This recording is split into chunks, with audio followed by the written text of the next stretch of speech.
Al Hilal élimine Manchester City de la Coupe du Monde des clubs. La saison désastreuse de Fluminense et de l'Inter. Lionel Messi souhaite revenir dans le football européen. Mbappé est de retour et le mercato s'enflamme.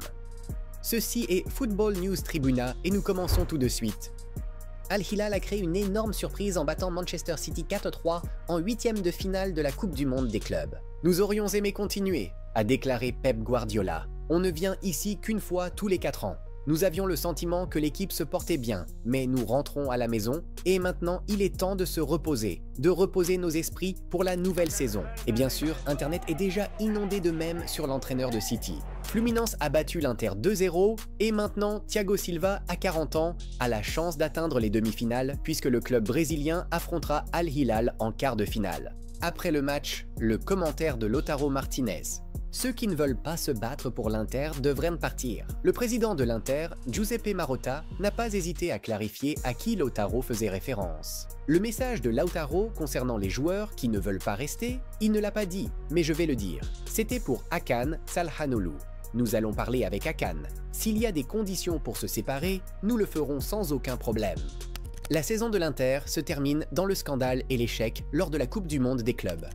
Le club milanais avait toutes les chances de remporter la Serie A et la Ligue des Champions, mais il a perdu son entraîneur principal, Simone Inzaghi, qui dirige désormais Al Hilal et a nommé l'inexpérimenté Cristiano Queiroz, qui n'avait travaillé qu'avec les équipes de jeunes de l'Inter. La saison à venir sera un véritable défi pour les finalistes de la Ligue des Champions 2024-2025. Passons maintenant à une grande mise à jour concernant Lionel Messi. Le journaliste argentin Esteban Edul rapporte que l'attaquant de l'Inter Miami envisage de jouer dans un championnat plus compétitif pendant 6 mois avant la Coupe du Monde 2026. N'oublions pas que le contrat actuel de Messi avec le club de David Beckham expire à la fin de cette année et que les négociations pour un nouveau contrat seraient au point mort. Fabrizio Romano a donné une nouvelle mise à jour. La position d'une source du club de l'Inter Miami sur l'avenir de Léo Messi. Léo est sous contrat jusqu'à la fin de 2025. La réalité est que les deux parties souhaitent poursuivre leur collaboration. Les démarches nécessaires sont entreprises avec le bon état d'esprit pour que cela se réalise. Mais la situation est plus complexe qu'il n'y paraît. Selon les informations, Messi retarde la prolongation car il souhaite être prêté au FC Barcelone durant la seconde moitié de la saison 2025-2026, une démarche destinée à le préparer au mieux pour la Coupe du Monde 2026. Le nouveau contrat jusqu'en 2026, voire 2027, dépendrait de cette condition. Un autre scénario est également de retour sur la table. Team Talk rapporte que le fonds d'investissement public d'Arabie Saoudite, le PIF, a rouvert des discussions verbales avec Messi concernant un éventuel transfert gratuit après l'expiration de son contrat avec l'Inter Miami en décembre 2026. Les discussions n'en sont encore qu'à un stade préliminaire. L'objectif est désormais d'évaluer l'intérêt de Messi avant de décider quel club tenterait de le recruter. Al Hilal, Al Nassr, Al Ittihad ou Al Ahly.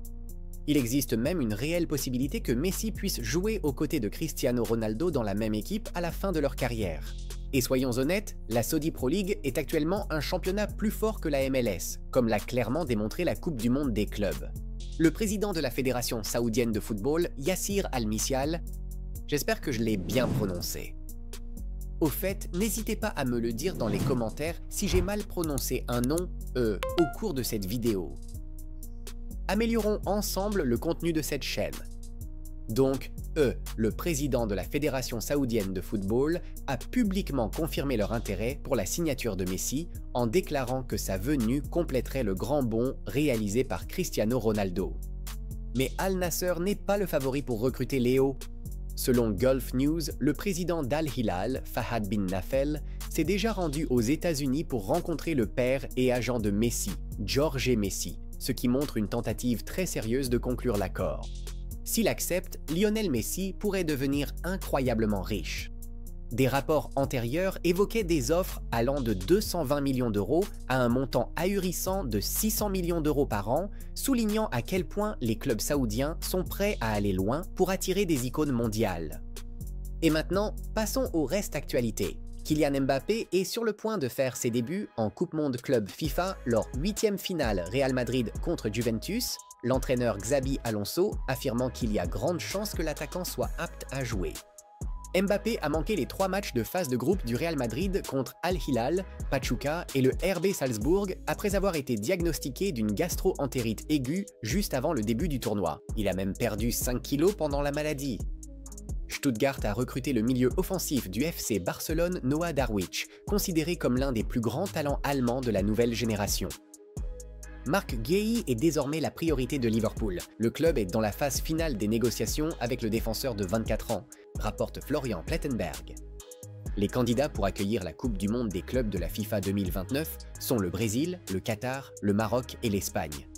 Si le Qatar est choisi, le tournoi sera de nouveau déplacé en hiver, rapporte The Guardian.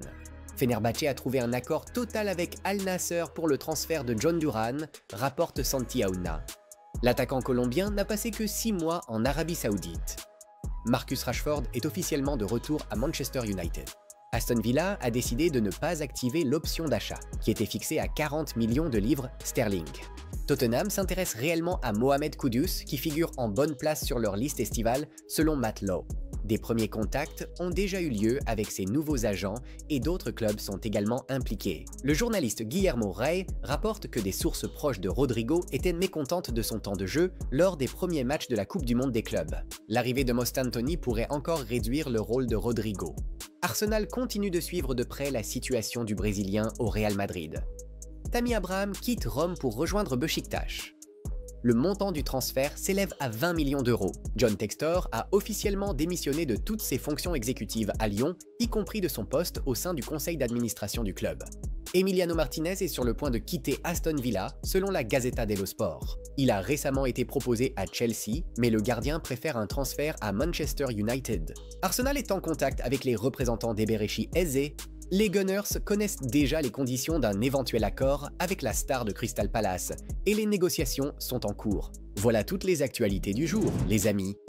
Abonnez-vous à notre chaîne pour rester informé des histoires les plus passionnantes du monde du football de haut niveau et n'oubliez pas de laisser un like. C'était Football News Tribuna. À très bientôt.